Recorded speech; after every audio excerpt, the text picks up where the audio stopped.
29 दिसंबर 1972 को eastern airlines flight 401 ने New York के JFK एयरपोर्ट से मायामी के लिए उड़ान भरी। ये एक आम उड़ान थी जिसमें फ्लोरिडा की गर्मी में पहुंचने के लिए उत्साहित हॉलिडे ट्रैवलर्स थे।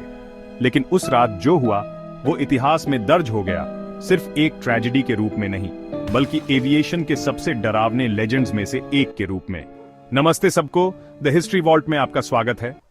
आज हम फ्लाइट 401 के डरावनी मिस्ट्री को एक्सप्लोर कर रहे हैं। एक ऐसा क्रैश जिसने गोस्टली वार्निंग्स, ईरी एपरिशंस और एक ऐसी लेगेसी की कहानियों को जन्म दिया जो आज भी आसमान में घूमती है। चलिए शुरू करते हैं। फ्लाइट 401 ईस्टर्न एयरलाइंस के प्राइज्ड प्लेन्स में से एक था, एक लॉकहीड L1011 ट्रिस्टार, जो अपने एडवांस डिजाइन के लिए जाना जाता था। उस रात इसमें 176 पैसेंजर्स और क्रू मेंबर्स सवार थे, लेकिन जैसे ही प्लेन मायामी में लैंड करने वाला था, एक छोटी सी प्रॉब्लम ने कॉकपिट में हड़कंप मचा दिया। क्रू एक बर्न्ड आउट इंडिकेटर बल्ब की वजह से इतना डिस्ट्रैक्ट हो गया कि उन्हें एक जरूरी चीज नजर नहीं आई। ऑटो पायलट डिसएंगेज हो गया था और प्लेन तेजी से एल्टीट्यूड खो रहा था। रात के 11:42 पर प्लेन तेज गति से फ्लोरिडा एवरग्लेड्स में क्रैश हो गया। रैकेज पूरे स्वैम्प में फैल गया। 176 लोगों में से 101 लोगों ने अपनी जान गंवा दी। सर्वाइवर्स ने क्रैश को पानी, आग और काओस के टेरिफाइंग मिक्स के रूप में डिस्क्राइब किया। अब यहां स्टोरी एक मिस्टीरियस टर्न लेती है।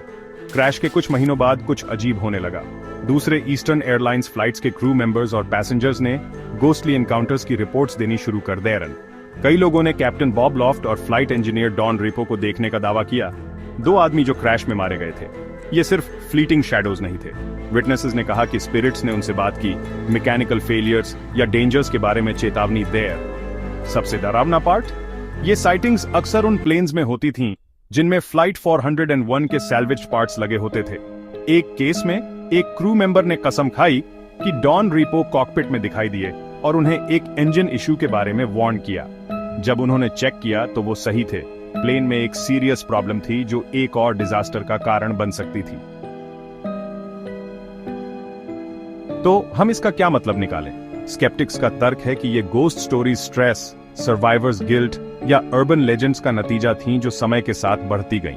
लेकिन अकाउंट्स डिटेल्ड और कंसिस्टेंट हैं, जो सीजन प्रोफेशनल्स, पायलट्स और फ्लाइट अटेंडेंट्स से आ रही हैं, जो एग्जैजरेशन के लिए प्रोन नहीं थे। आखिरकार ईस्टर्न एयरलाइंस ने फ्लाइट 401 से सैल्वेज्ड सभी पार्ट्स को रिमूव कर दिया। उसके बाद साइटिंग्स रहस्यमय तरीके से बंद हो गईं। आप भूतों में बिलीव करें या नहीं, फ्लाइट 401 की कहानी हमें ऐसे क्वेश्चंस के साथ छोड़ जाती है जिनका जवाब शायद कभी नहीं मिलेगा। हम जो जानते हैं वो ये है कि उस रात 101 लोगों की जान दुखद रूप से चली गई और उनकी याद एविएशन की दुनिया को आज भी हॉन्ट करती है। द हिस्ट्री वॉल्ट पर मेरे साथ जुड़ने के लिए धन्यवाद। अगर आपको ये वीडियो पसंद आया तो लाइक, शेयर और सब्सक्राइब करना न भूलें और फैसिनेटिंग स्टोरीज के लिए और मुझे कमेंट्स में बताएं, क्या आपको लगता है कि फ्लाइट 401 के भूत असली थे? अगली बार तक क्यूरियस बने रहें।